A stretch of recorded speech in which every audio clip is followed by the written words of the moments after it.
ભાઈ લાઈફમાં તમે એવું રાખજો કે જીવનમાં તમારી જેટલી બી રજા મળે ને તમને લાઈફમાં, તો તમે બહાર નીકળજો. ઘરમાં ને ઘરમાં ના રહેતા. જેમ કે ઘરમાં રહેશો ને તો અલગ અલગ અલગ તમને વિચાર આવશે.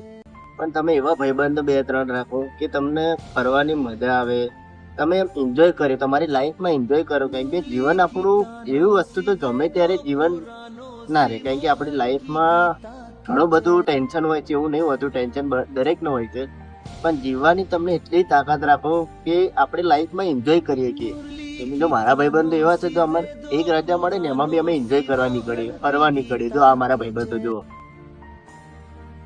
ભાઈ ભાઈબંધ તારે શું કેવું રજા મળે તો? હું તો ભાઈ એક જ વાત કહીશ, લાઈફ એક જ વાર મળે છે, ખબર નહીં કાલે શું થવાનું. નીકળી જાઓ મારા ભાઈ, બિંદાસ ફરો. તારે શું કેવું ભાઈબંધ? ફરી આવો. અમારા ભાઈબંધો તો એવું જ છે, ફરી આવો. ફરવાનું જ તે બસ, ફરવાનું જ હોય. આવો જાઓ. એમ ભાઈ મારે એટલું જ કેવું છે કે તમે એવા ભાઈબંધો રાખો બહુ ઓછી. કે 2-3 જણા રાખો, પણ એન્જોય કરો લાઈફમાં. લાઈફમાં તમે એન્જોય કરો, તમે ક્યારે હાર ના માનો. હું એટલું જ માનું.